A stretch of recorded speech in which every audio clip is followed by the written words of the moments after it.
Au manager avait embauché une femme de ménage sourde pour s'amuser, mais une caméra cachée a révélé que la jeune femme faisait bien plus que nettoyer les tables. Elle dissimulait un secret qui changerait à jamais le cours de l'entreprise. L'histoire suivante s'inspire de faits réels, mais les noms des personnages et des lieux ont été modifiés pour préserver l'identité de leurs auteurs. Si vous appréciez ce type de contenu, abonnez-vous à notre chaîne. Merci. Lohan, désormais titulaire du poste de manager, vivait une sensation récemment acquise de contrôle. Rapidement, il aspirait à laisser son empreinte dans l'entreprise. Sa première grande décision consistait à réduire les salaires, mais remarquablement, le sien restait inchangé. Ce choix n'échappa pas aux autres, et bientôt les couloirs se remplirent de murmures de mécontentement. En quelques jours, son bureau fut inondé de plusieurs lettres de démission. Certains ne pouvaient tout simplement pas tolérer la baisse de salaire, tandis que d'autres, découragés et déçus, souhaitaient partir mais se sentaient enchaînés par le manque d'options. Observant fièrement le départ de ses collègues, Lohan, d'une voix assurée, défendait ses décisions, arguant que de nombreuses fonctions au bureau étaient superflues. Pour ceux qui sont restés, cela s'est traduit par des nuits interminables avec le double du travail. Même la dévouée femme de ménage, toujours vue avec son balai et un sourire amical, décida que c'était assez. Même avec un salaire modeste, elle remit sa lettre de démission. Lohan se retrouva dans une situation délicate, essayant désespérément de trouver quelqu'un prêt à travailler pour les miettes qu'il offrait. Le sol du bureau réclamait un nettoyage, et les poignées ne reflétaient que faiblement leur éclat d'origine. Madame Manon, responsable des ressources humaines, tentait avec insistance d'aborder Lohan sur l'urgence d'augmenter les salaires pour attirer un agent d'entretien compétent. Elle argumentait qu'avec cette somme, il serait impossible de trouver quelqu'un capable de faire correctement le travail. Au cours d'une des réunions, Lohan exprima son mécontentement face à la saleté dans la salle, soulignant l'accumulation de poussière dans les coins. Un matin suivant, en énumérant les problèmes du bureau, un silence s'empara de la pièce. Tous étaient stupéfaits car, malgré le désordre, cette filiale était reconnue comme l'une des plus efficaces de l'entreprise. Après avoir débattu des rapports et reçu des éloges pour les performances de l'équipe, Lohan soupira et proposa « D'accord, résolvons une fois pour toutes ce problème de propreté. » Dans le couloir du bâtiment corporatif, il annonça que s'il ne trouvait pas un agent d'entretien bientôt, la responsabilité incomberait à tous. Madame Manon ferma les yeux un instant, souhaitant être n'importe où ailleurs. Cependant, son âge avancé et ses responsabilités lui rappelèrent que trouver un nouvel emploi ne serait pas facile.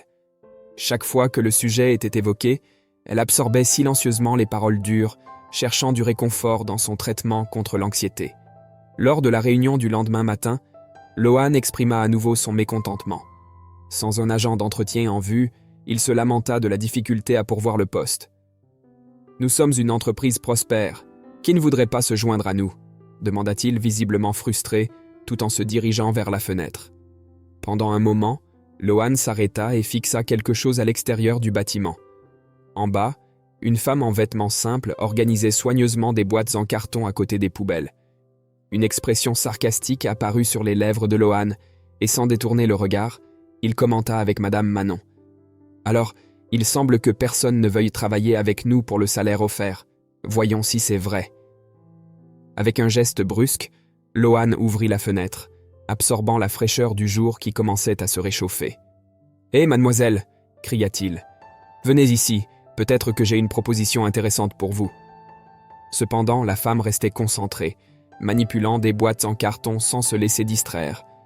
Lohan ne put cacher sa surprise, mais la détermination dans ses yeux demeurait ferme. Avec un enthousiasme renouvelé, Lohan insista. « Vous voulez gagner un peu d'argent supplémentaire ? S'il vous plaît, approchez-vous. » Cependant, ses efforts furent une fois de plus vains. Avec un soupir impatient, Lohan se tourna vers Madame Manon. « Appelez le gardien, s'il vous plaît. » Suivant les instructions de Lohan, le gardien acquiesça et amena la femme dans la salle. Lohan tenta de communiquer, mais réalisa rapidement une barrière. La femme était sourde, portant un appareil auditif qui ne fonctionnait pas correctement. En l'observant de près, Lohan fut impressionné. D'environ 30 ans, la femme était remarquablement bien entretenue. Ses mains étaient propres, ses vêtements et cheveux bien rangés. L'absence de maquillage mettait en valeur sa jeunesse et sa pureté. Ses cheveux, soigneusement coiffée, était attachée en un chignon élégant. Malgré sa tenue simple, ses vêtements, bien que légèrement amples, étaient propres et sans odeur désagréable. Le chef, conscient de la capacité de nombreux sourds à lire sur les lèvres, prononça ces mots avec clarté et lenteur. D'un léger signe de tête, elle confirma qu'elle comprenait et exprima le désir de travailler ici. La proposition était simple. S'occuper du nettoyage du bureau, suggéra Lohan. Elle examina l'environnement pendant un bref instant, puis, avec un hochement de tête affirmatif, accepta l'offre. Lohan, témoin de la scène, avait du mal à contenir sa joie. Il se tourna rapidement vers Madame Manon, qui observait en silence et commenta « On dirait que vous avez oublié comment embaucher quelqu'un, n'est-ce pas ? Cette fille était prête à accepter un salaire plus bas. Et vous savez, peut-être pourrions nous-mêmes négocier un peu plus le paiement. » Cependant, en voyant l'expression de Madame Manon, il reconsidéra. Le montant qu'il avait en tête était si bas que tout le monde y réfléchirait à 2 fois avant de l'accepter. Il avala difficilement sa salive et abandonna l'idée. Louise, la jeune sourde, commença rapidement à montrer sa valeur. Avant même que la plupart n'arrivent, elle était là tous les jours, transformant le bureau en un environnement plus propre et plus agréable. La fraîcheur de l'air et l'éclat des bureaux parlaient d'eux-mêmes. En une semaine, l'espace était complètement transformé. Cependant, tout le monde ne traitait pas Louise avec justice. Dans les couloirs et les salles, les ricanements ironiques et les blagues insensibles étaient fréquents. Certains profitaient de sa condition, riant et se moquant. Même si son appareil auditif n'était pas parfait, quelques mots et rires atteignirent ses oreilles. Mais Louise avait un refuge, un coin où elle trouvait paix et amour. À la fin de la journée, elle rentrait dans sa modeste maison, un endroit simple mais rempli de vie et de joie. Dans chaque coin, un ami à 4 pattes ou à plumes l'attendait. Sa famille se composait de 3 chats, un chat adulte, 2 chiens fidèles et un perroquet avec une patte blessée. Ils étaient sa source de force. Pour Louise, l'amour et la gratitude de ces animaux valaient tous les efforts et surmontaient toutes les adversités. Lorsque la nuit tombait, même avec peu de nourriture, Louise n'oubliait jamais ses amis. Elle leur offrait le meilleur qu'elle pouvait, et en retour, elle recevait des regards reconnaissants et une affection inconditionnelle, guérissant les blessures de la journée. Madame Manon félicitait souvent la nouvelle femme de ménage pour l'excellent travail qui laissait le bureau impeccable. Au début, certains collègues chuchotaient et riaient de Louise, pensant qu'elle ne s'en rendait pas compte. Lohan, le manager, semblait indifférent à l'importance réelle de Louise pour le lieu. Cependant, quelque chose chez Louise attirait l'attention. Peut-être était-ce ses yeux, racontant des histoires sans prononcer un mot, ou son attitude calme et sereine. Avec le temps, les collègues ont commencé à réaliser que Louise n'était pas seulement une femme de ménage. Derrière l'uniforme simple se cachait une femme sage et bien éduquée. Même après avoir traversé des moments difficiles dans les rues, elle s'exprimait avec clarté et grâce lors des réunions ou des pauses café. Louise faisait occasionnellement des commentaires si profonds qu'ils laissaient tout le monde réfléchir. C'était comme si elle voyait le monde d'une manière unique, et ses paroles le reflétaient. Les collègues ont vite compris que juger Louise pour son travail ou son passé avait été une grande erreur. Elle est devenue un exemple vivant que la véritable richesse d'une personne ne réside pas dans sa position, mais dans son cœur et son esprit. Au bureau, l'atmosphère a évolué de l'inquiétude et de l'anxiété. Lohan semblait plus impatient lors des réunions matinales, reflétant la tension que l'entreprise traversait. Croyant que l'équipe pouvait obtenir de meilleurs résultats, il a pris la décision difficile de licencier certaines personnes.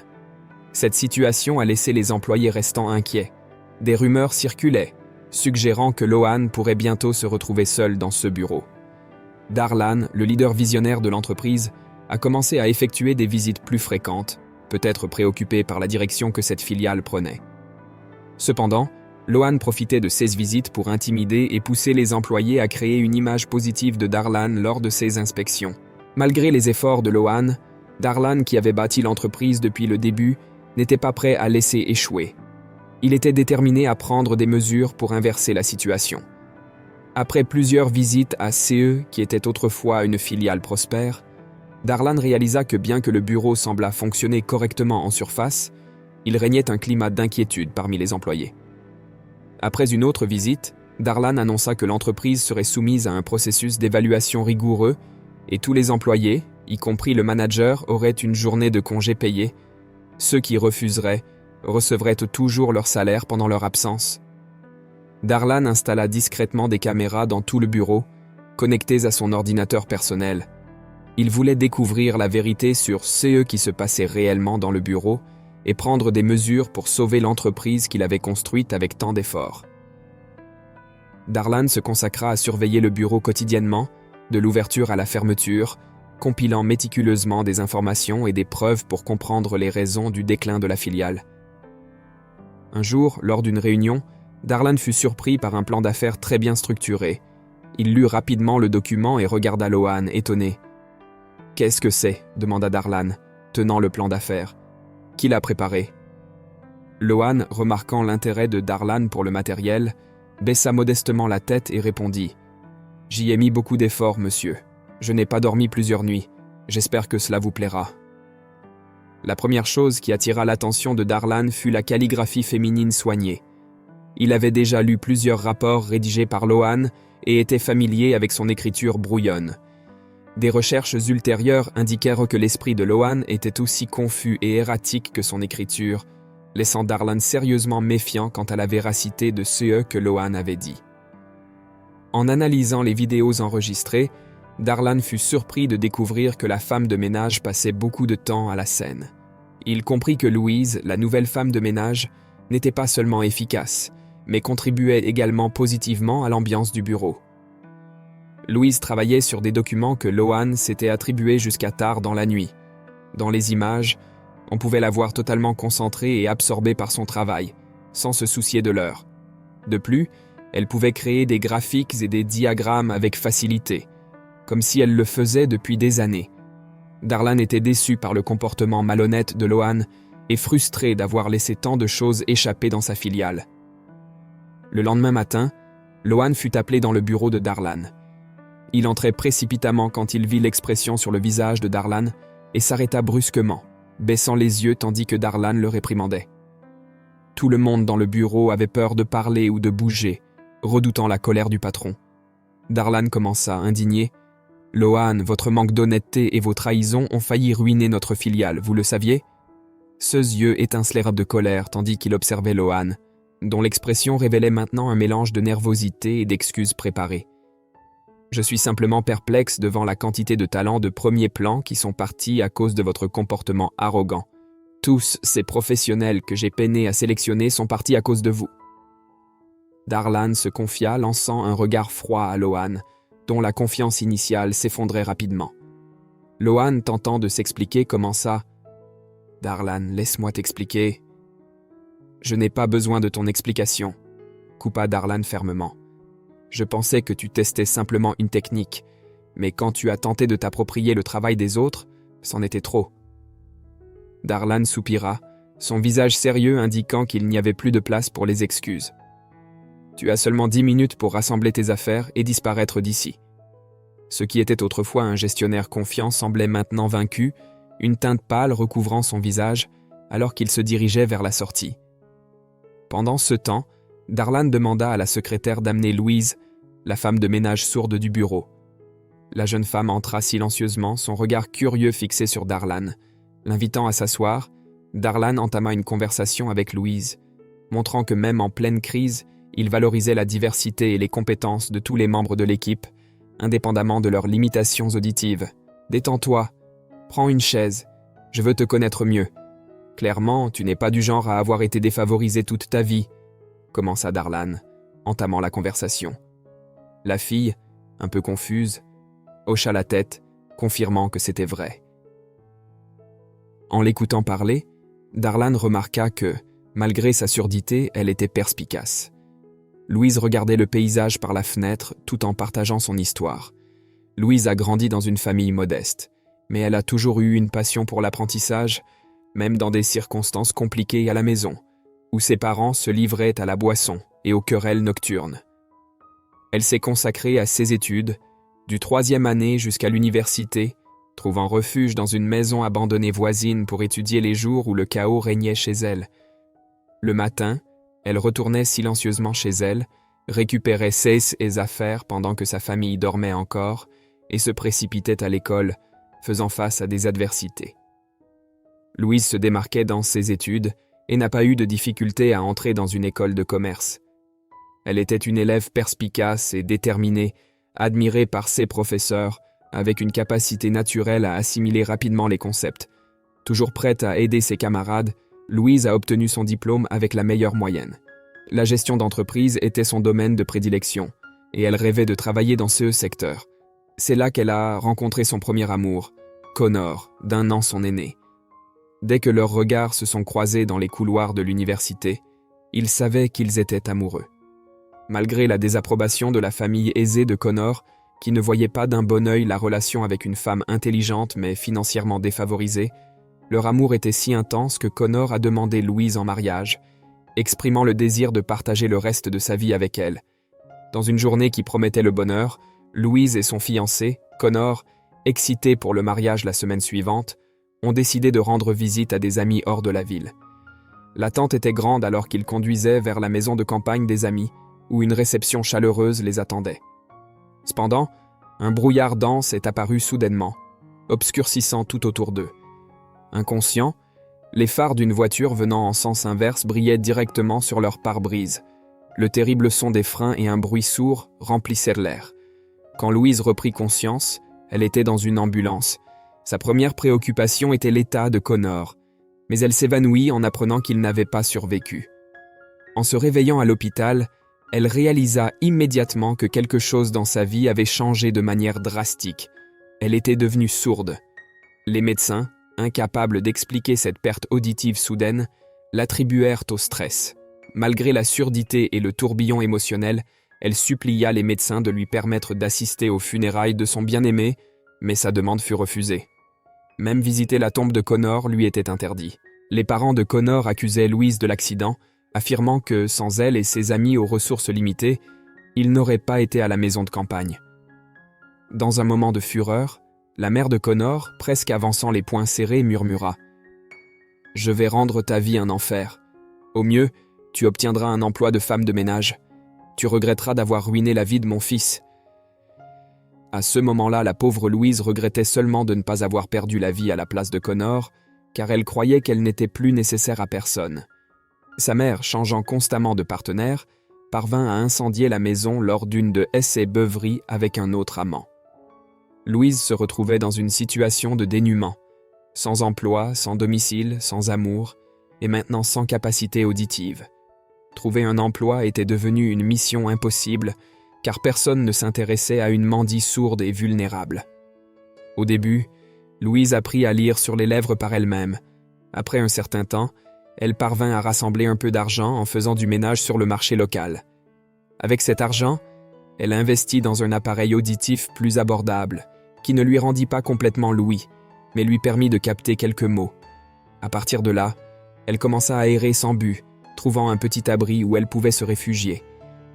Malgré toutes les adversités, elle ne se plaignait jamais de la vie qu'elle menait. Elle se contentait de ses précieux animaux de compagnie, ses compagnons les plus proches. Le seul inconvénient était quand le froid devenait intense, et ces animaux souffraient du manque de chauffage à la maison. Même dans ces moments, elle était plus préoccupée par le bien-être de ses animaux que par elle-même. Darlan resta assis en silence, écoutant attentivement son histoire poignante. Lorsque Louise atteignit le point tragique de l'accident de Connor, Darlan reconnut les parents aisés du jeune homme et ressentit une profonde tristesse pour la situation. Le même jour, de manière surprenante, il offrit à Louise le poste de directrice exécutive de la filiale. La femme pouvait à peine y croire, cette opportunité changerait radicalement sa vie. Elle accepta humblement le poste et fut extrêmement reconnaissante pour cette chance. La filiale connut une amélioration notable et Darlan la visitait fréquemment. À certaines occasions, on le voyait même arriver au travail aux côtés de Louise. Avec le temps, tout le monde remarqua la proximité entre eux et éventuellement, la nouvelle du mariage se répandit. Un jour spécial, Darlan prépara le cadeau parfait. Après le déjeuner, il passa par la filiale et frappa à la porte du bureau de Louise. En entrant, il réalisa qu'elle était occupée comme toujours. « Amour, prends un moment, j'ai quelque chose de spécial pour toi, » dit-il. Entre ses mains, il tenait un certificat qui la désignait comme propriétaire d'un refuge pour animaux, où se trouvaient maintenant tous 16 animaux de compagnie. Louise entamait une nouvelle phase de sa vie avec son mari et n'aurait pas le temps de s'occuper d'eux dans les prochains temps. Plus tard, un autre moment de bénédiction se présenta dans la vie de Louise. Elle tomba enceinte et donna naissance à un beau garçon, concrétisant enfin la famille de ses rêves. Cette nouvelle étape montra que, même face à l'adversité, il y a toujours une fin heureuse pour ceux qui persévèrent.